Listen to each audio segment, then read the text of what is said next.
Hey, Coach, can you hear me okay? Uh-oh, Can you hear me? I can hear you. All right. Awesome. If you're ready, we'll go ahead and get started with questions. Matt Bove will have our first question. Yes, go ahead, Matt. Hi, Sean. How are you today? Good. How are you? I'm good, thank you. Hey, I know you mentioned yesterday the x-rays for Josh came back negative, but is there any update on his status, the injury, how his foot is feeling? Yeah, he's dealing with some soreness. He looks like kind of like last week a little bit, but maybe in a slightly better spot than early part of last week, like he was. And we'll just take it one day at a time and see how he does here through the week.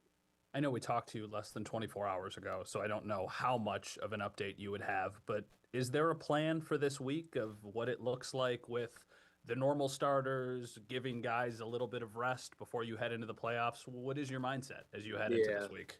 yeah. Like we talked a little bit last night, Matt. It's I really haven't had a lot of time just to isolate those situations. So Josh is included, but we want to win the game. That's number one. From there, it'll go from there in terms of how we're going to go about approaching this week here overall. But I'll let you guys know once I know a little bit more. We'll get through that more than likely this afternoon, this evening. And then, Sean, last one for me is the offense. The last couple drives moved the ball. I know the 2 point conversion didn't go as you guys had hoped, but there were some struggles leading up to that point. The inconsistency with the offense has been something we have talked about at times this year. What did you see yesterday? And I guess what gives you confidence that you guys can kind of nip that in the bud moving forward? Well, I'll start with you learn from that game, right? You take out of that game, you go back, scrub it different ways, look at it compared to other games, compare other games where maybe there was some of what you're talking about where it didn't go as we had hoped, and try and find similarities along those lines as well as things that we can learn from. So it's that's really what you have to do is you got to be open, vulnerable, have that growth mindset to figure out all right, what can we have done differently, what will we do differently if presented with the same challenge or challenges or situations. So and like I said after the game, a lot of it was we got to do a better job staying on schedule, winning first down to avoid third and long situations, and that's the first thing that comes to mind really. Awesome. Thank you, Sean. Appreciate it. Yep. Hey, Sean. Keon, healthy scratch again this week. This might be a better question for the offseason, but where do things stand with him right now? And is that still a situation where you expect him to contribute at some point still this season? No, we do. I mean, every week, as you've seen, we're trying to find the right combination, and continuity is important. So we'd love to have that right week to week. But depending on how the game plan turns out, and some of those things, I think those are the questions we start every week with of hey, who do we have available? What does the game plan look like? And then we go from there. And some of those, sometimes, as you know, what we've done, say with McCole over the last few weeks or 1 week for sure lately with the Cleveland game, was to have him as the call it the fifth wide receiver slash special teams piece there too. So a lot of different ways to put it together, and we'll see how it looks this week with Keon and beyond. Obviously, super competitive game against one of the top teams in the league. Obviously, a tight game at the end and frustration. Did it feel at all, though, to you, obviously the anger in the moment that Josh is maybe pressing a little bit? Are you sensing that a little bit from him? Are you referring to the end of the game, the whole game, or any parts of the game in particular? I would say like a lot of parts in the game, but in particular, maybe that fourth quarter is trying to break through, and you guys were close, and a couple probably mistakes that he owned there at the end, and probably will again when we talk to him. Does it just feel like in a game like that against a defense like that, when you could potentially play one or two more of those in the playoffs, that Yeah. it feels like he's pressing a little bit? Well, I wouldn't say he wasn't. I would say there's probably some plays, yes, he wants back from that standpoint of trying to find something maybe down the field a little bit more than he, if he looks back at it, would want to do again. So he's got a good feel and a good sense of being able to self-correct game to game, usually series to series as well. So full trust in him, obviously. But yeah, I wouldn't disagree. Maybe a couple plays that maybe just pressing a little bit too much, especially when early on things don't go maybe the way we want them to, or we don't get into the rhythm we need to. But nobody's better, as good as him is in terms of, going into the next game and making that correction. So I'm fully confident in him. Thanks, Sean. Sure. Hey, Sean. Hope the weather's not too bad down there right now. We saw you guys. You guys, no one wanted to come down and visit us down here today. I got to get back home at some point, so I'll deal with it. I get it. No, it's good that you guys are safe. It's better to be safe. We saw you guys let go Michael Badgley. What is the plan this week and even moving forward at kicker? Matt Prater seems to be moving in the right direction. Don't know for sure yet, but I feel like we're heading in the right direction there, and it should be back this week. But we'll know a little bit more over the next day or two when he gets a chance to kick some more here for us. And on that injury note, we know Terrell left the game. Do you have any update on him and even the guys who didn't play in yesterday's game? Yeah, so Terrell will be out with a calf injury. He'll be out this week. We'll start with that. And then we mentioned Matt Prater, Dalton Kincaid, Daquan Jones, Jordan Poyer, Jordan Phillips are all improving, and we'll see how they do. Take it one day at a time here. With Bernard, is it 1 week? Is it being cautious? What do you see the long term with his calf injury? Yeah, we'll take it 1 week at a time is all I can give you right now. It's still obviously less than 24 hours out from the injury at this point. All right, cool. Thanks, Sean. Sure. Hey, Coach, I know it's early in the week, but Week 18 marks the final regular season game at Highmark Stadium. How will you savor that last game? Oh, man. Emotional, just already thinking about it. It's very important to me. It's very important to our staff, to our team, and it will be addressed accordingly as we get together for our week of preparation here. So many memories, right, for so many people, so many families, friends, and just the moments that everyone shared over the years. Even when I first got here, and the stories that people would share, and I would just be listening to, and some outside the Bills organization and some inside the Bills organization. And now being here 9 years with my family, being able to experience some of those same type of memories is special. And so we owe it to the stadium and to the memories that exist in that stadium to go out the right way here.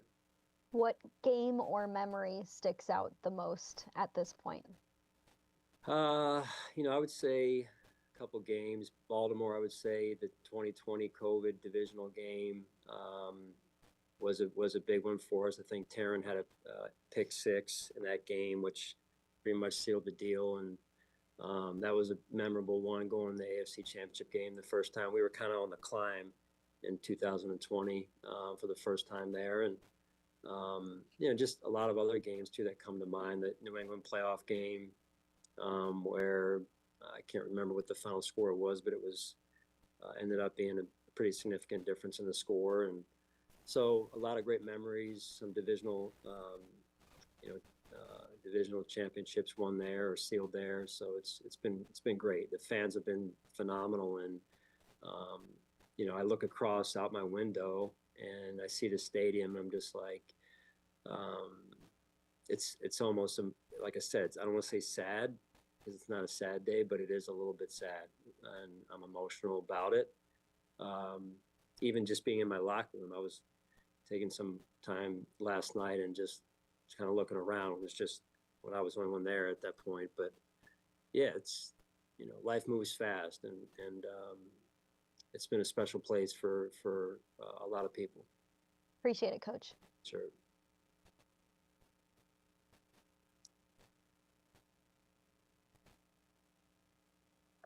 There we go, Coach. You got me? Sorry about that. Got you, Sal. Yep. Okay. So there's so many possibilities of what could wind up happening in a couple of weeks. I know coaches, you have to think 1 week at a time, but you also could play Sunday and then they put you on Saturday, and you've already played the Patriots twice. You've played the Steelers. You played the Ravens. You haven't played Jacksonville. You haven't played Denver. How does it work behind the scenes? Do you have like an advanced staff that's at least starting to prep a little bit for all of these different scenarios? And then you kind of dig more into it afterwards, or do you just wait on that? No, we try and get as out in front of it as we can.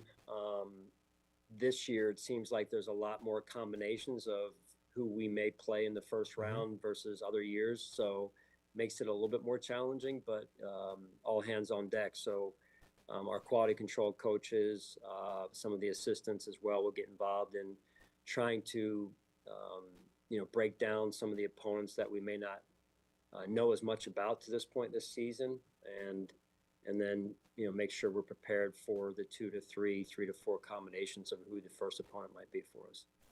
And then on the D line yesterday, I mean, really good job against the run. A couple of guys, Federi Mathis, want to ask you about, and Andre Jones Jr. has given you a couple strong weeks, I felt here. What did you think about their game specifically when you've gone back and watched a couple of guys who haven't got as much time this year but have showed up lately? Yeah, I mean, Andre Jones came and then he ended up getting released and he came back to us.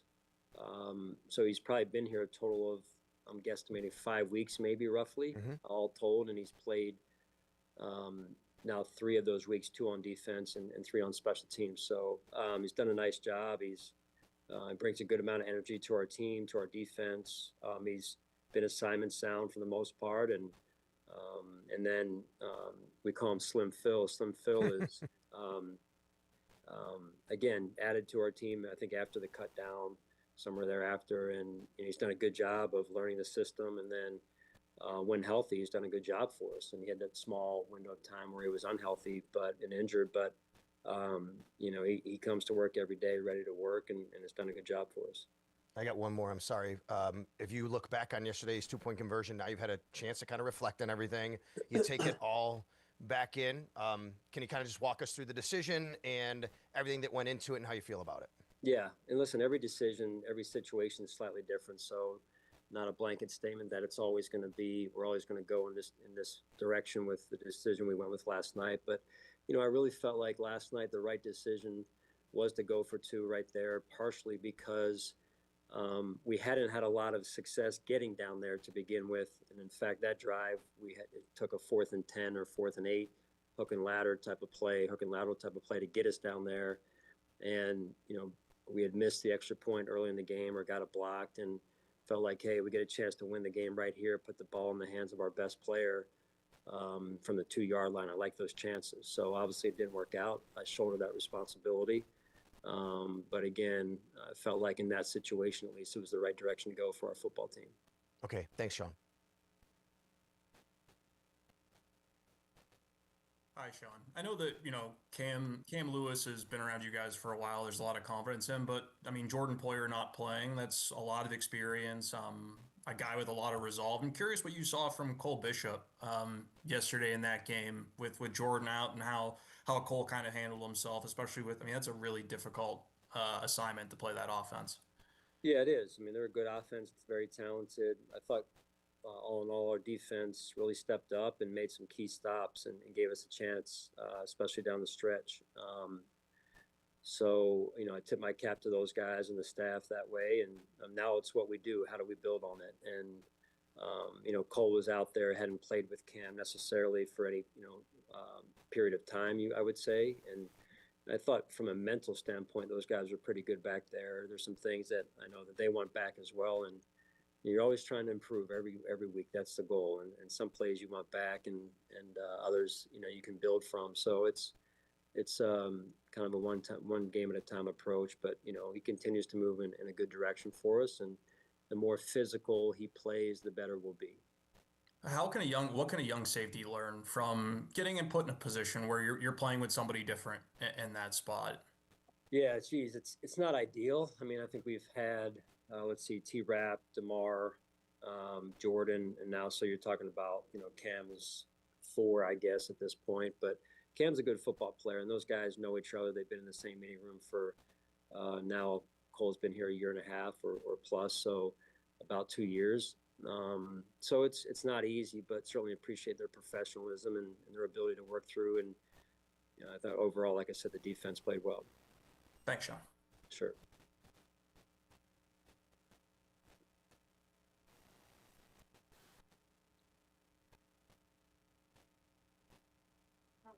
George, I don't think we can hear you.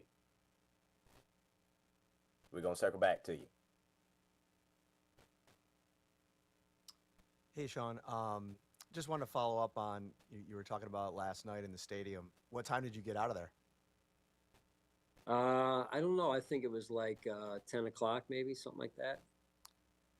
And what's that like? Because you don't.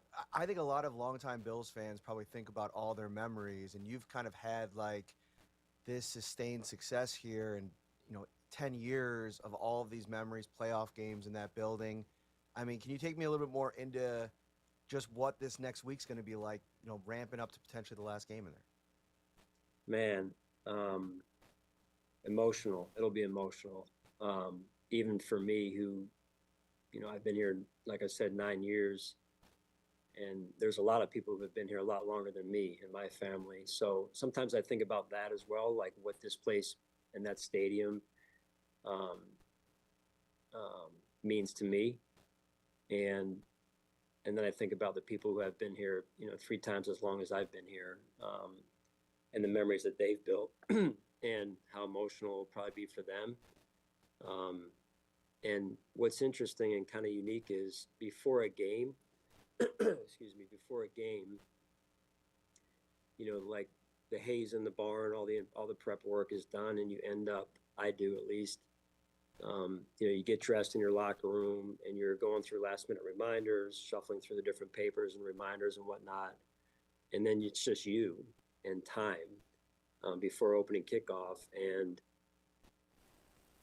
I think that's what makes up some of my memories with this stadium, is some of those times alone before a game, in those moments that you get by yourself with your thoughts, and then also after a game as well, when you're trying to figure out how we did, what we could have done better.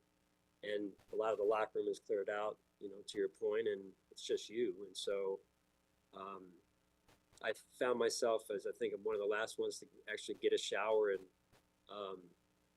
walk back over to the stadium here. And it's, you have some great memories of those victories, all the victories that we've had, and how hard it was too, during the course of each game to win. And so you savor those moments, because like everyone always says, it's hard to win this league, and it's true.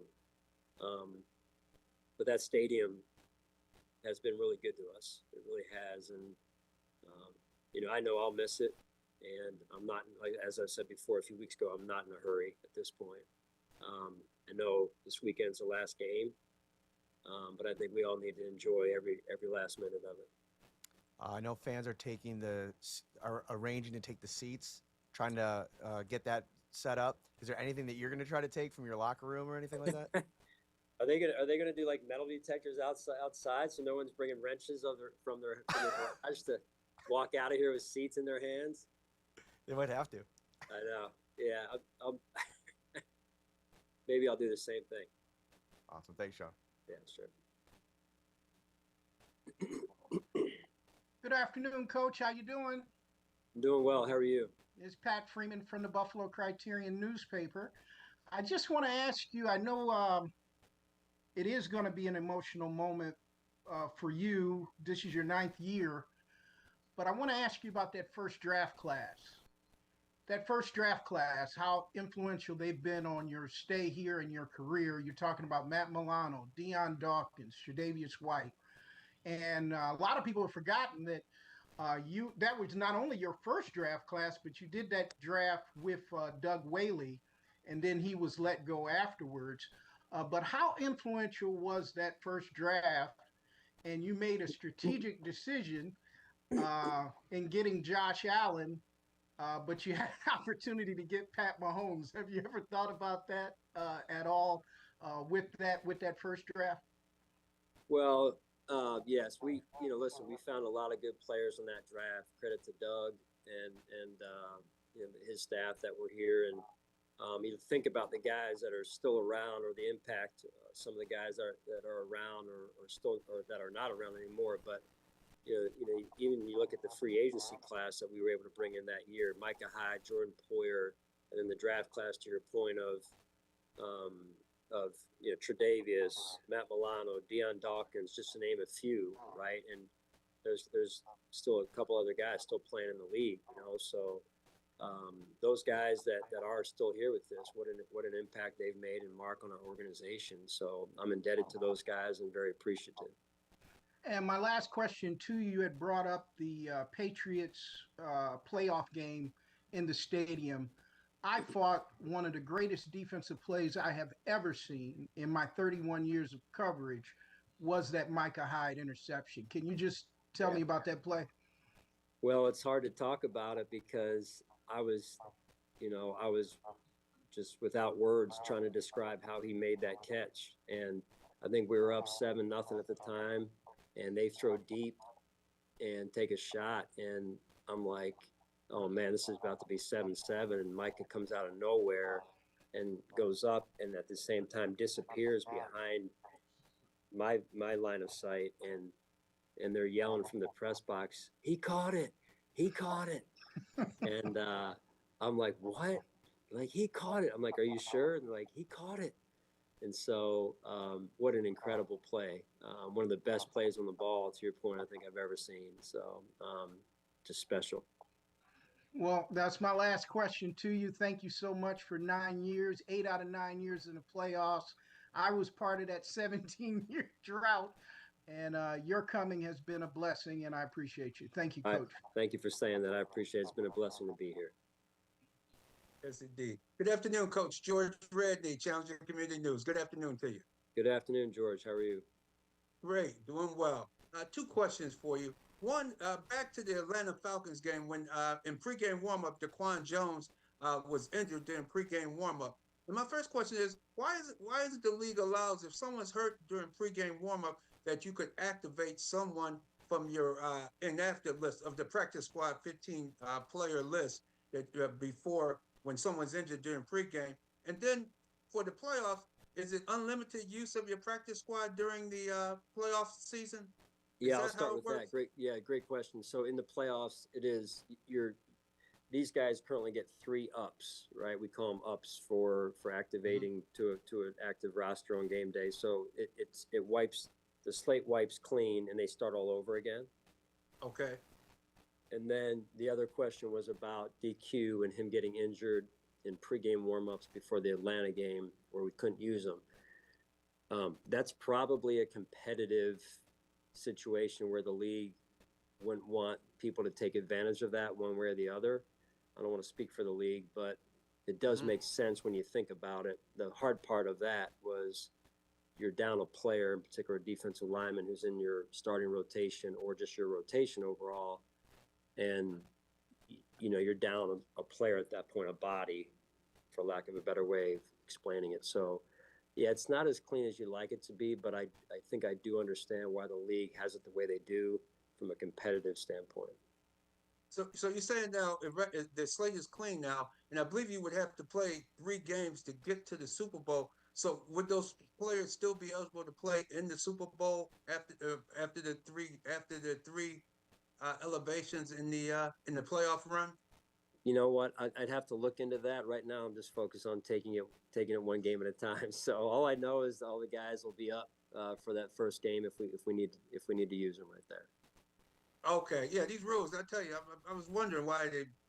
But so someone could maybe fake something, say, "Hey, this guy's hurt. We want to put Joe Blow on. We want to get somebody else on there." It messes around with the competitiveness. Yes, I would believe so. That's why they have it the way that they do. I mean, people, the 90-minute rule as it is, where inactives are declared for the game, once you cross over that threshold, then I got to believe that they figure that that's enough. And then whatever happens after that is, of your own responsibility to get figured out. So. All right. Well, thank you for your time, Coach. Appreciate it. Good luck this coming Sunday. And Sunday's game, and of course for the upcoming playoffs. All right, thank you very much. Appreciate it. That's all we have for you today, Coach. Thank you for your time. Thank you, guys. Stay safe out there.